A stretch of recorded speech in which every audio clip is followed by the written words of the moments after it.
Books इंसानियत की दुकान अंतिम अध्याय भाग 5। एक दिन ऐसा आया। लेखक कांतिभाई राठौर, बदामिया। शहर की एक गली में माया आंटी की छोटी सी दुकान अब किसी रहस्य जैसी थी।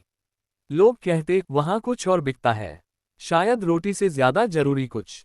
दोपहर होते होते एक अधेड़ उम्र का आदमी उस दुकान पर आया। सूट बूट में, आंखों में घमंड। पीछे गाड़ी में बैठा उसका बेटा मोबाइल में खोया हुआ।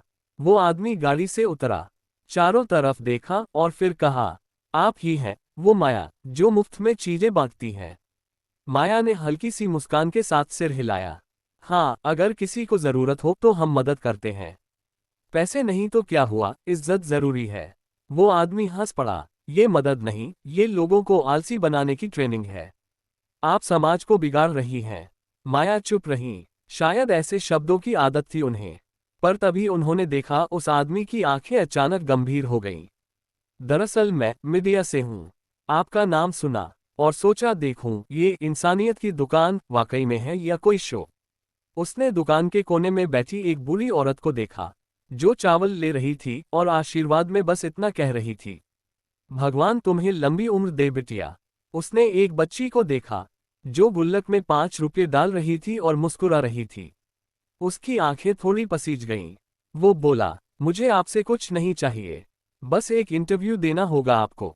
अगले दिन सारे अखबारों में एक ही हेडलाइन थी, एक गली में खुला है इंसानियत का दरवाजा, वहां भूख नहीं सम्मान मिलता है। टीवी चैनलों पर माया आंटी की दुकान की चर्चा थी। लोगों ने उस बोर्ड की तस्वीरें शेयर की। अगर आपके पास पैसे नहीं है फिर भी जरूरत हो तो आइए, यहाँ मदद भी मिलती है इज्जत के साथ। देखते देखते लोग मदद के लिए आने लगे, पर इस बार लेने नहीं देने। कोई अनाज दे गया, कोई नोटबुक, कोई चुपचाप गुल्लक में नोट डाल गया। माया की दुकान अब दुकान नहीं रही, इंसानियत का दरवाजा बन गई थी। और तब इंसानियत की दुकान ने जन्म लिया एक सेवा संस्था के रूप में, जिसका नाम रखा गया इंसानियत का दरवाजा। अब हर गली, हर कस्बे में लोग इस संस्था में अपना योगदान देने लगे। उन्होंने ऊपर देखा, शायद ईश्वर मुस्कुरा रहा था, क्योंकि उस दिन एक दुकान बंद हुई, पर इंसानियत के हजारों दरवाजे खुल गए। बुक्स कहानी इंसानियत की दुकान अंतिम भाग 5। लेखक कांतिभाई राठौर, बदामिया। अगर आपने अब तक पहले 4 भाग नहीं सुने तो मेरे YouTube चैनल के प्रोफाइल पर जाकर मैनेज वीडियो पर क्लिक करके जरूर देखें। अगर यह कहानी दिल को छू गई हो तो इसे हर दिल तक पहुंचाएं। थम्स अप का चिन्ह लाइक करें, स्पीच बलून कमेंट करें, क्या आपने भी कभी ऐसा कोई दरवाजा देखा है। बेल सब्सक्राइब करें ताकि इंसानियत की आवाज दूर तक गूंजे। अंत में लेखक कांतिभाई का भाव भरा संदेश। एक भूखे को रोटी देना धर्म है, पर उसे इज्जत से देना इंसानियत है। जब आपकी मदद से कोई मुस्कुराए, समझो आपने ईश्वर का काम किया। मुफ्त में देना आसान है, पर बिना अपमान दिए देना वही सच्ची इंसानियत है।